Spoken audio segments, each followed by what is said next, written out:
So we're not doing a connect right now, and the reason why is because in a few moments we're actually going to be doing something totally different, okay? It's going to take me, 15 minutes, okay?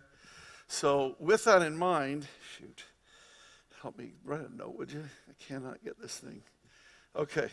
All right. I can't tell if I'm on. I can't tell anything. Okay. Yeah, staple gun would work perfectly. I'd love a staple gun. All right. So here's where we are. We're in the sermon.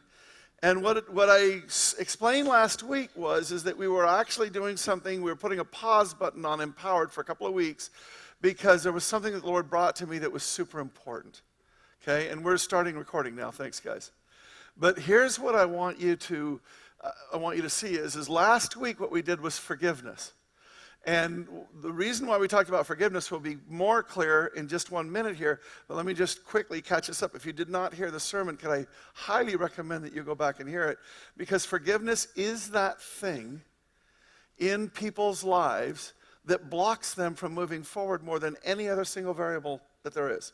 That's by research and experience and everything else. All of us know someone who, because of unforgiveness, has been imprisoned in the past in a way that is wrecking their future, right? All of us know that. So this forgiveness thing is really important, but let me say, the forgiveness sermon actually arose out of what we're doing today. And in particular, what we're doing today has to do with marriage, although you're going to see very quickly here, it's about much more than marriage. It's about relationships in general. And I'm not just doing that in order to try and include the singles in it. You'll see what I'm going to say about this in a second. But I want us to understand something, is that what happened to me was this time of year, as I've said before, it's always that marriages hit a rough patch. Okay, I'm not prophesying it that it always has to happen, but this time of year is when we'll have the most marriage issues. And the reason is really simple in my mind. Just about 30, 45 days ago, it was light at 11 o'clock and sunny and beautiful, and you were outside and you were having a lot of fun. And now it is dark at 5 o'clock. Okay, as of this week, it was dark at 5 o'clock. Okay? And you're not outside having fun and doing all that kind of stuff. You're inside and you're reacting, and everybody gets just a little sad, SAD, the seasonal affective disorder that happens, and other things happen, and people just end up at this time of a year not in good places with one another. That just happens. Okay? And like I say, it doesn't always have to happen or anything, but it just does. And so in the past, we've always had a marriage seminar about right now. And this year, we started doing these marriage desserts. We had the first one last night, and it was phenomenal. It was great, okay? And it was a very good beginning on a long-term thing that we're doing in order to help people over the long haul. But I want you to see what happened, which was I was praying, and the Lord started bringing to my mind a bunch of marriages that were in serious trouble. And the first thought that I had was that this time of year, but the first thought that I had is, what's happening to some degree is, I don't know if I'm going to be able to do this. What's happening to some degree is that, remember at the beginning of the year I said that we've ratcheted down in terms of God's covering so that the consequences of our actions are more fully being played out than they were before? In other words, I'm acting the exact same way I've always acted in my marriage. But for some reason, it isn't working like it used to work. For some reason, it's not okay. Like it used to be not good, and I know I need to change it, but it was still okay. See what I'm saying? And all of a sudden, there's it's not okay. And it's not just the time of year. I really do believe that you've got situations where things have been tough for long periods of time, decades or more. And suddenly they're in a new level of crisis. And I'm looking at that, and God was prompting me to the degree that I took it to our staff meeting. And I said, I think there's something going on, and I don't know what to do about it. So we actually took a lengthy period of time and prayed about what to do. And what I'm doing right now is what God told us to do out of that prayer time. That sermon last week about forgiveness, there's an issue for marriages, right? Right? The need to learn how to forgive. And then we went into the dessert on Friday night. And now we're dealing with this on Sunday morning.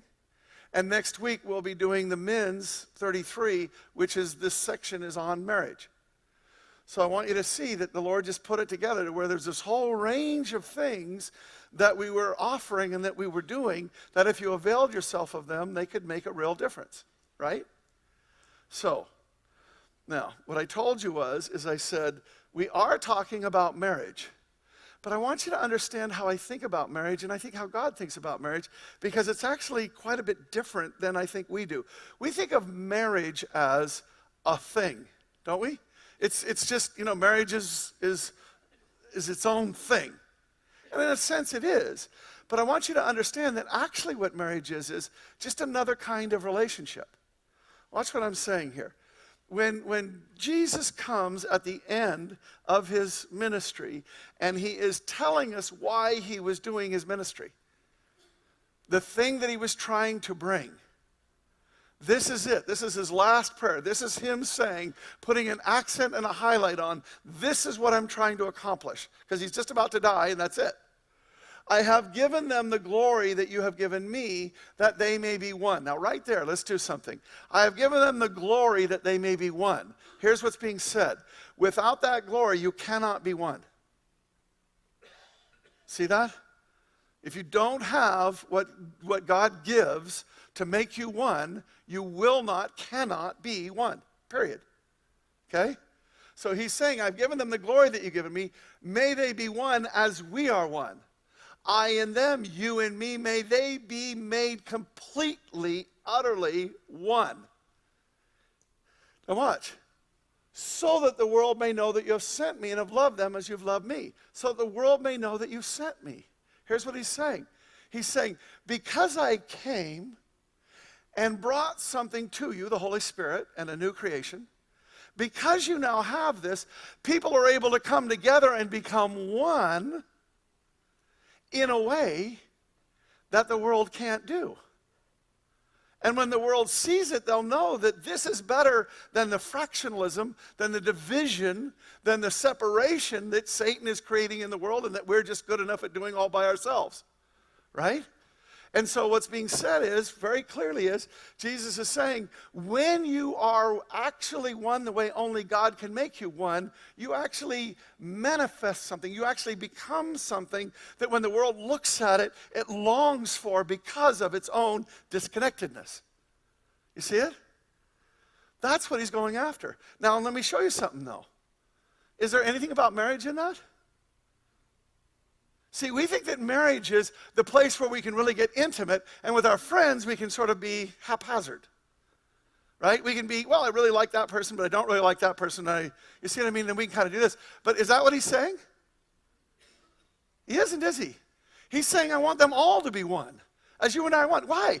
Because it's cool. Because it's great. Because nothing makes you feel like this. This is the greatest thing that there is, period. And anybody who's ever had moments of real intimacy with God and oneness with him and with somebody else knows this is the best that it gets. You cannot get anything better from this world than that oneness when you really enter into it.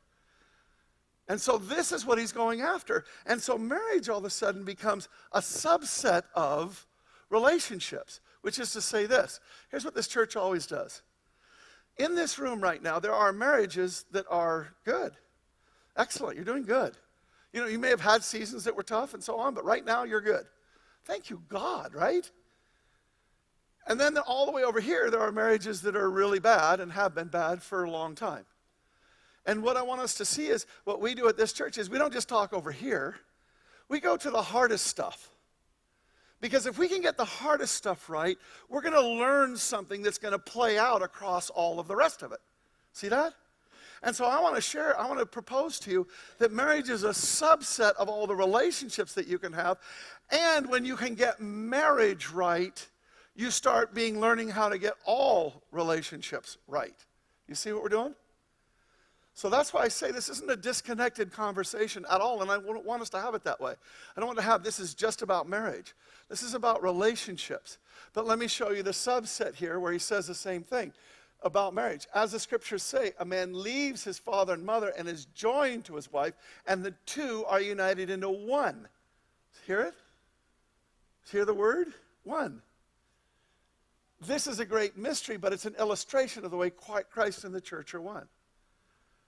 And so what's being said is again, in this marriage relationship where there is this intimacy, where there is this, all of this stuff, and where frankly it's the hardest too, right?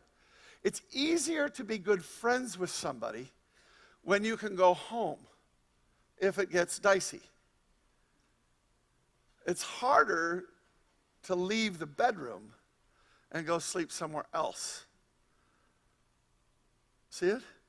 So what we're doing is we're saying, what do we do about getting this right? And we're focusing on marriage just because, but like I say, I hope when we get to what we're about to do, that it goes into the fullness of relationships in general. But the thing that I want us to see is, we have done this funky thing, really bad thing in Christianity about marriage. Here's what we've done. We've said, what God cares about is you don't get divorced. So we don't get divorced. And by the way, the world, you'll hear people say marriages and divorces in the church are the same as they are in the world. That's not true.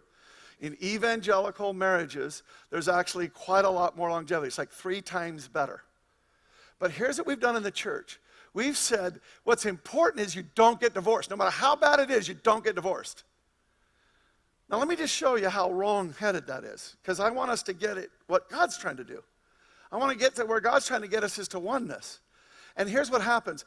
When I see, and there are these marriages that have been around that, for a decade or more, they've been in such crisis, in such difficulty, in such tension, that they've actually adapted to this environment in a way that they've come to what we might call a militarized peace, right?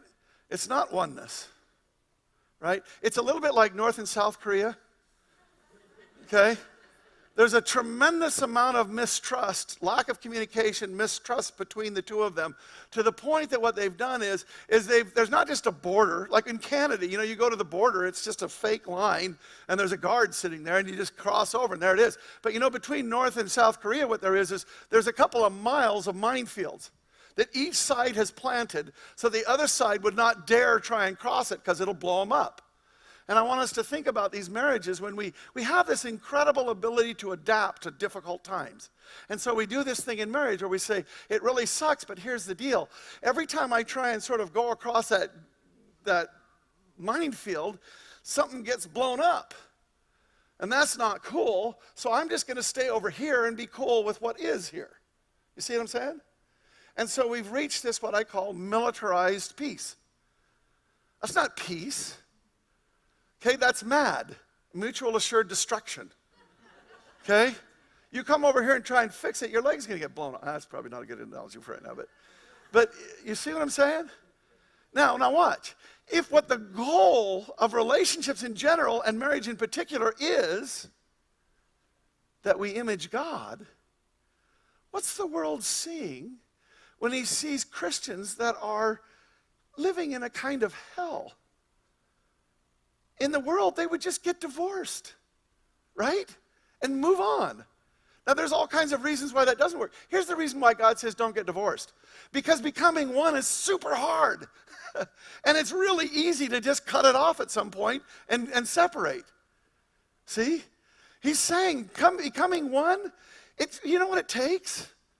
Stuff getting chipped off of you that you don't really want chipped off of you. It means things happening to you that you don't even really want. God has to facet you down into that brilliant diamond so that it becomes that fit, and nothing about that is, well, there's lots of glorious and fun times, hopefully, but do understand marriage has in its definition to oneness difficulty. And if you get divorced, then you don't encounter the difficulty, and you don't get through to where God wants you to get to, the glory that he has for you. Do you see it? So this is what God is trying to do. He's not trying to keep you married in hell. You know what that communicates to the world? I would never become a Christian. That doesn't bring people to him. That pushes people away from him. Here's what brings people to him.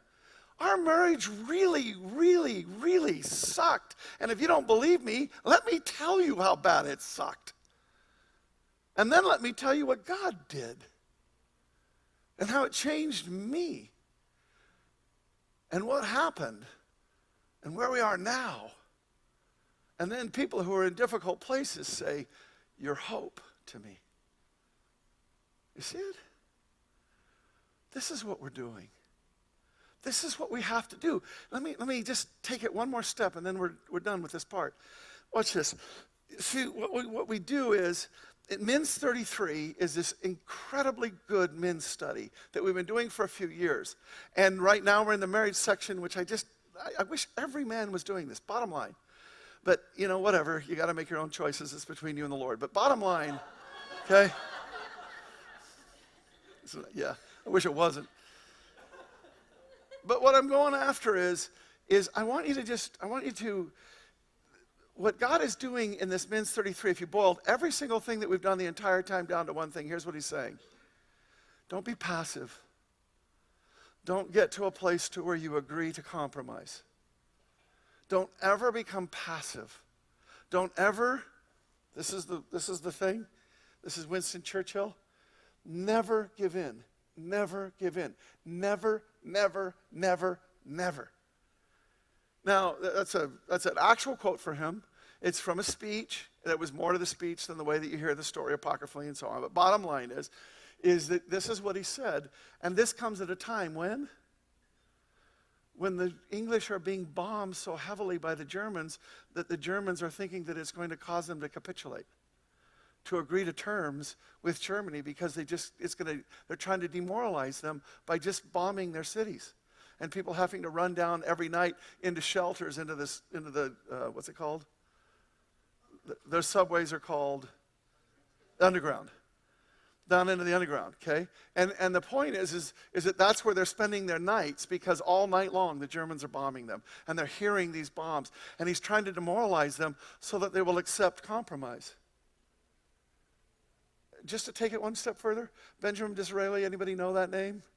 Benjamin Disraeli was a guy who was negotiating prior to war. And he got to thinking that, you know what, we can accept certain compromises and so on. And so he made certain compromises, which ended up being complete disaster. He was being played for a fool the entire time.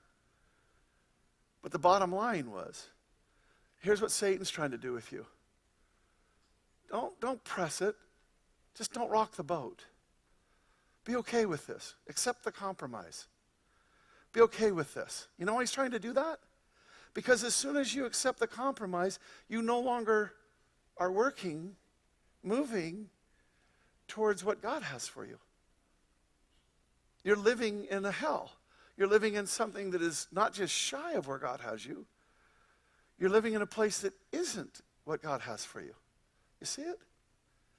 So what we're going after in this thing is never give in, never give in, never give up. I'm not saying that you have to be every time someone comes up, now we're going to sit down and talk for another 6 hours about this. I'm not saying be stupid. What I am saying is be led by the Holy Spirit and never give up. No matter how bad it is, no matter how difficult it is, no matter what it is. There may be some people that'll give up because it's not that bad. It's not that big of a deal. I'll just let it go. But it's creating a division between you. A little gap that Satan can use to work his stuff in. You see it? So are we, I think it looks to me like in your eyes that we're getting there, but let me just do it this way. Let me show you the depths to which God goes in order to make us one. Where does God draw the line? Well, it turns out nowhere. He obliterates the line. How far is God willing to go? That far. In fact, the scripture says it this way. Let us run with endurance the race that lies before us, keeping our eyes on Jesus, the source and perfecter, the beginner, and then that's it. No, the beginner and the perfecter. See it? Who for the joy that lay before him endured a cross, despised the shame, and has sat down now at the right hand of God. Here's what I'm trying to get us to. I want you to sit down at the right hand of God. I get something. If your marriage has been really in the toilet for a long time, or if it's just in a difficult place, I get that 1 hour, 2 days is not going to make the difference. All right? Can we do that? But here's what can make the difference. We can start getting on a different track. We can, instead of going the direction we've been going, we can start getting on a different track that is going to bend to a new solution. It's going to bend to a new direction. You see it? That's what we're trying to do today. And the way that we're going to do this is really simple. It's going to be a little weird. Hang in there with me. Trust, pray, okay? But what we're going to do is that the women are going to come down front here, and you guys get this room because we didn't want to move you. The men have a really cool donut trail to your room, which goes up the stairs, the door right outside. It is a donut trail. Wait till you see it. It's really clever. But the point is that we're literally luring you, okay? So, but the men, we want you to, you're going to go upstairs to the room that's right there, 205, okay? And then we're going to crowd into that room, and we're going to let you guys have the nice, peaceful room, so we want brownie points for that. Just make it clear. Okay? But the bottom line is then what we're going to do is John and I are going to moderate what we're going to do, and Julie and Lori Batterman. So John Batterman and I, and Lori Batterman and Julie are going to do the one here. But here's what we're going to do at this time, okay? This isn't going to be a time where what you do is say, well, my marriage is really sucky, and so it's my marriage, okay? That's fine, but that's just not what we're going to do. What we are going to do is this. If you've been in a tough time in your marriage, and then God got you through it, tell us about that. Here's what we are going to do in this. We're going to use the, okay? Eric explained the Julie rule before, and I'm going to explain it again. The Julie rule is, if you've learned something, this is the Julie Brunk rule. If you've learned something, please don't do this to people. This is what you should do. This is what you need to do, and this will fix everything. Why? Well, because we just don't like fingers being wagged in our face. Okay? When people try and tell us what to do, we think, well, maybe it fits and maybe it doesn't fit. We become critical of what they're saying, partly because we're rebellious in nature, and partly because that's not actually how Jesus does it. Where Jesus does it is, here's the testimony. By the blood of the Lamb and the word of our testimony, we become the overcomers. Here's what I'm asking you. The Julie rule is, don't tell people what to do, just tell them what God did. What did he do in you? How did he do it? What was it like? What did he do? And then people who are listening can say, does that fit our situation? Does that fit my situation? Is there something I can glean out of this that's going to help get me on a new track? Do you see that? And the spirit of what I'm doing here has to do with men and women, but the older women should teach others what is good. These older women must train the younger women to love their husbands and their children. Now, there's plenty of young women in here that have already gone through difficult marriage, and you would have something you could share that would be valuable. So it's not just the older that are going to speak. But what I want us to do is, older, young, I want us to just listen. I want us to pray that God would bring out of somebody a story, a testimony, that is going to make a difference in our life. You see what we're doing? We're going to go after that God has, watch this, that God has invested a lot in you two. That there's already a lot that's happened. And that God's invested something in you. And now he's asking you to bring something that might help somebody else. Think about all of the wisdom about marriage that sits in this room. If I tried to teach it, it would take us months. And I wouldn't do it as well as you can. The bottom line is, what we're really going after is, the grass is greener. Finish that sentence. How's it go? The grass is greener on the other side of the fence, right? Now here's what that saying means. It means we always think if I could just get out of where I am, it would be okay. It would be better. So I just need out of where I am. But you know what the actual truth saying is in the world? You know what the truth is? The grass is greener where you water it. Isn't that right?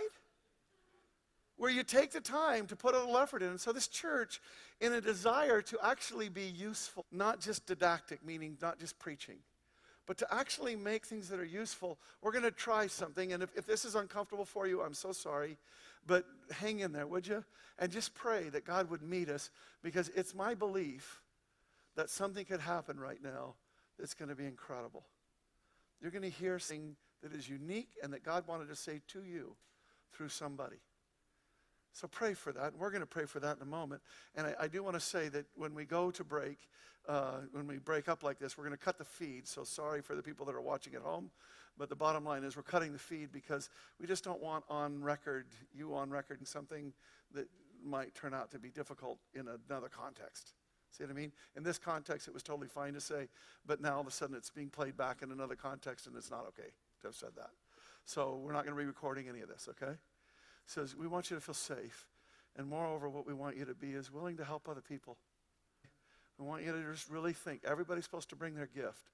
This is a day where everybody is bringing their gift, okay? So with that in mind, yeah, that's perfect. Eric, would you pray for what we're about to do, and would you lift up another church? But honestly, I don't care about another church today. Would you just ask the Lord? Would you just ask the Lord to really bless this?